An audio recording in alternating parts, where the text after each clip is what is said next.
Bonsoir à tous, bienvenue, nous sommes le jeudi 1er septembre. Nous célébrons aujourd'hui la journée mondiale de prière pour la sauvegarde de la création. À cette occasion, le pape a délivré un message dans lequel il rappelle la responsabilité de l'homme pour l'environnement. Vous pouvez lire ce message en intégralité sur notre blog. Et puis notre attention ces derniers jours est également tournée vers la canonisation de Mère Teresa. Elle sera canonisée ce dimanche lors d'une messe célébrée par le pape sur la place Saint-Pierre. Une foule immense est attendue. La popularité de Mère Teresa dépasse largement les frontières et les religions. Pour mieux comprendre, je vous propose d'écouter le témoignage de frère Michel, missionnaire de la Charité à Paris. Il est interrogé par nos confrères de KTO. Mon appel à la communauté des frères missionnaires de la Charité, c'est né avec un petit livre qui s'appelait « Une main de tendresse », ça avait été écrit par Mère Teresa. Et ce petit livre, c'est un ami qui me l'avait prêté et j'avais lu ce livre un soir, je me rappelle. Et à un moment donné, je l'ai arrêté parce que je ne pouvais plus lire. Et je crois que quelque chose s'était passé, quelque chose du spirituel et aussi du mystique. Et j'étais obligé de fermer le livre. Et là, je me suis mis à pleurer et j'ai senti vraiment que quelque chose se passait très fort.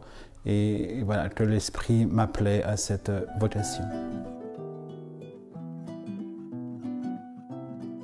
Alors, mon temps au noviciat, c'était un temps difficile pour moi. Parce que non seulement c'était en Angleterre, à Manchester, qui est un lieu très humide et très froid, alors donc il y avait le climat, mais aussi comme j'étais le seul novice à l'époque, et que voilà, c'était un désert spirituel pour moi. Il faut absolument faire le vide pour voir justement l'appel de Dieu en soi. C'était aussi un temps de purification où justement toutes mes petites imperfections, mon humanité, voilà, devait être purifiée pour pouvoir grandir spirituellement à l'appel de Dieu. Alors le charisme des frères et des sœurs missionnaires de la Charité est donc de témoigner de l'amour de Dieu auprès des plus pauvres et de témoigner justement de cet amour infini du Christ sur la croix qui crie « J'ai soif » pour les âmes, pour les plus pauvres d'entre les pauvres. Mon contact avec les plus pauvres, c'est surtout aller auprès d'eux, dans la rue. Il y a aussi à la communauté un hébergement d'urgence.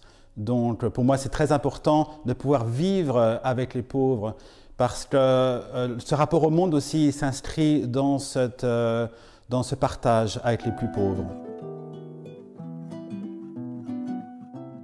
Quand je me lève, je dis « Oui Seigneur, tu m'as appelé, me voici ». La vie de prière, c'est d'abord une réponse. C'est une réponse à notre vocation. Quand Dieu appelle, il appelle pour un but spécifique, mais aussi il appelle à une intimité spirituelle. Donc c'est un peu cette réponse quotidienne de Dieu à notre appel, et aussi c'est une nourriture. Sans cette nourriture spirituelle, je crois qu'avec le charisme que nous avons, qui n'est pas un charisme facile, je pense que humainement, ça serait extrêmement difficile, voire impossible. Il y a les 3 vœux religieux classiques, mais aussi il y a un 4e vœu de service gratuit auprès des plus pauvres. Donc ce 4e vœu-là est vraiment au centre de ma vie, puisque c'est aussi par ce vœu que le Seigneur m'a choisi à le suivre auprès des plus pauvres. La joie la plus grande, c'est lorsque je peux voir quelqu'un se remettre debout. Je connais par exemple Bernard qui a été plus de 15 ans à la rue. J'ai réussi avec mes frères de lui trouver un petit logement, de le remettre debout et maintenant il est chez lui avec une vie normale. Voilà, et je vous rappelle que vous pourrez suivre la messe de canonisation de Mère Teresa sur Sel et Lumière ce dimanche 4 septembre à partir de 15h30. C'est la fin de cette émission. Merci d'avoir été avec nous. Je vous souhaite à tous une très belle soirée et à bientôt.